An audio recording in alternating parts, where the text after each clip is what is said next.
The temple was silent, its air heavy with incense and unanswered prayers. Then, like thunder wrapped in light, a voice broke through the stillness, "Gabriel, make this man understand the vision." From the courts of heaven, the messenger descended, not as a gentle whisper, but as a blazing presence that bent shadows and shook the earth. He carried words that could unravel kingdoms, ignite hope, and terrify the hearts of men. Yet even angels tremble when the weight of eternity rests in their hands. The temple was silent, its air heavy with incense and unanswered prayers. Shadows clung to the pillars, and the flicker of oil lamps cast trembling light across the stone floor. The priest knelt, weary from ritual, his lips moving in prayers that seemed to vanish into the void. Heaven felt distant, unreachable. Then, the silence broke. Not with thunder, nor with wind, but with a voice that carried the weight of eternity, "Gabriel, make this man understand the vision." The command reverberated through the heavens, and Gabriel stirred. He was no ordinary angel. His presence was a tapestry of light and fire, woven with authority and clarity. Where Michael wielded the sword, Gabriel bore the word, truth sharpened into revelation. His descent was not gentle. It was a blaze that bent shadows and shook the earth. As he crossed the veil, the air thickened. The temple trembled, as if creation itself recognized the arrival of one who carried the mysteries of God. The priest's prayers faltered, his breath caught in his throat. He felt it before he saw it, the weight of a presence too vast for mortal comprehension. Gabriel appeared, radiant yet solemn, his eyes burning with purpose. He did not hover like a phantom nor whisper like a dream.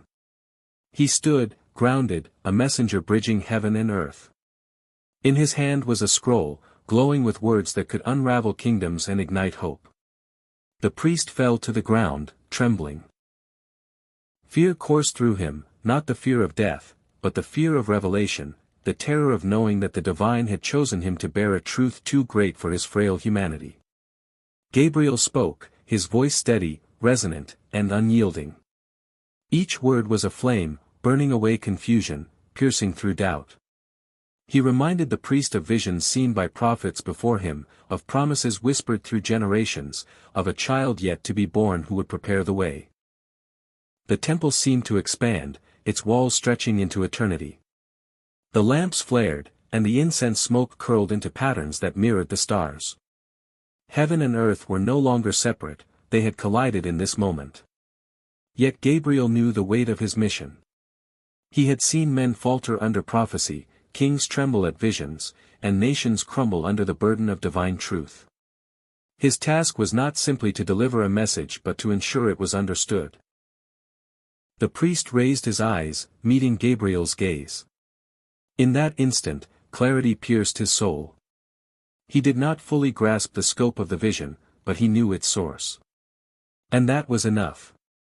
Gabriel's wings folded, his light dimmed just enough for the mortal to breathe again. The message had begun its journey. The battle to deliver it was yet to come. Gabriel descended not through clouds, but through layers of resistance. The veil between heaven and earth was thinner than parchment, yet it rippled with tension. As he passed through the celestial gates, the light around him dimmed, not because his radiance faded, but because the shadows rose to meet him. The adversary was not a beast, nor a horned caricature of evil. It was silence. Confusion. Doubt. A force that twisted truth into riddles and wrapped prophecy in fog. Gabriel had faced this before, in Babylon, when Daniel trembled at visions too vast for mortal minds. In Judea, when Zechariah's disbelief sealed his voice. And now, again, the message he carried threatened to unravel the plans of darkness. He moved swiftly, wings folded tight, eyes blazing with purpose. The temple below flickered in and out of view, as if reality itself resisted his arrival. He reached the threshold and paused. A whisper slithered through the air. "Why speak what cannot be understood?" Gabriel did not answer. His silence was not weakness, it was defiance. He stepped forward, and the shadows recoiled. With each stride, the ground beneath him remembered its purpose. Pillars straightened. Candles flared. The altar pulsed with ancient light. The recipient, a priest, weary and uncertain, knelt in the sanctuary, unaware of the war waged above his head. Gabriel's presence bent the air around him, not with violence, but with gravity. He did not shout. He did not command. He simply spoke. "Gabriel, make this man understand the vision." The words echoed not just in the temple but in the priest's soul. Images flooded his mind, kingdoms rising and falling, a child born to silence, a messenger preparing the way. The priest gasped, not from fear, but from recognition. The message was not new. It was ancient. It had always been waiting. Gabriel watched as understanding bloomed. The adversary hissed and vanished, defeated not by sword, but by clarity. The priest stood, trembling but resolute. The message had landed. The future had shifted. Gabriel turned, his mission complete. But he did not ascend immediately.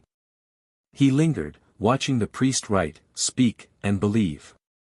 Even angels, it seemed, needed to see the seeds they planted take root.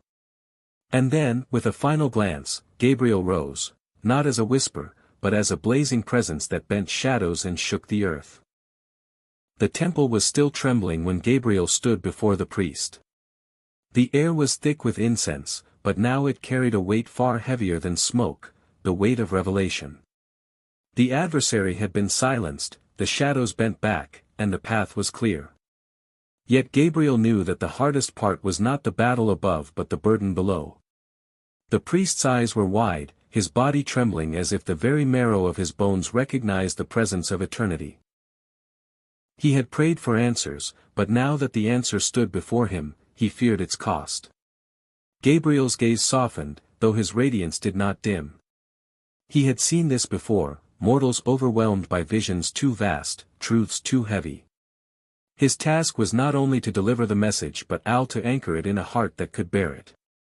He raised the scroll, its words glowing like fire etched into the fabric of creation. The priest flinched, but Gabriel spoke, his voice steady and resonant, "Do not fear. This vision is not given to destroy you, but to prepare you. What is written will come to pass, and you must understand it." Images unfolded in the priest's mind, kingdoms rising and falling, a child born to silence, a messenger preparing the way, and a promise of salvation that would pierce the darkness. The priest gasped, clutching his chest, overwhelmed yet compelled. He could not grasp every detail, but he understood enough: God was moving, and he had been chosen to witness it.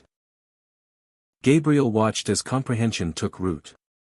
The priest's trembling slowed, his breathing steadied, and his eyes lifted with new resolve. The message had landed. The seed of prophecy had been planted. The temple seemed to exhale, its walls no longer trembling but resonating with quiet strength. The lamps burned brighter, and the incense curled upward like prayers finally reaching their destination. Heaven and earth had touched, and the mortal heart had received its charge. Gabriel lowered the scroll, his mission complete. Yet he lingered, not out of hesitation, but out of reverence. Even angels, bound by obedience, understood the gravity of these moments. He had delivered words that would ripple through generations, shaping the course of history. The priest bowed low, whispering prayers of gratitude and awe. Gabriel turned, his wings unfurling, his light blazing once more. He rose from the temple, ascending through the veil, leaving behind not silence, but clarity. Above, the adversary retreated, defeated by understanding. Below, the priest carried the vision, ready to speak, ready to act. And Gabriel, the messenger, returned to the courts of heaven, knowing that his task was never truly finished. For as long as mortals prayed and kingdoms rose, there would always be messages to deliver, visions to explain, and truths to anchor in trembling hearts. Gabriel's descent was not simply a moment in time, it was a collision of heaven and earth, a reminder that divine truth does not arrive quietly but with fire, clarity, and purpose. His mission revealed that prophecy is not meant to paralyze mortals with fear but to awaken them to their role in God's unfolding plan. The priest, once trembling in silence, now carried a vision that would ripple through generations. And Gabriel, the messenger, returned to the courts of heaven knowing that his task was complete, yet never finished. For as long as humanity prays and doubts, there will always be messages to deliver, visions to explain, and truths to anchor in trembling hearts. The story of Gabriel is not just about an angel, it is about us. Like the priest, we are called to listen. Like Gabriel, we are called to carry light into places of shadow. Like prophecy itself, we are called to prepare the way for hope. So let this story be more than words on a page. Let it be a summons. Step into the silence, listen for the voice that breaks through, and be ready to act when clarity pierces your soul. The message is here. The vision is given. The question is not whether Gabriel will speak, but whether we will understand.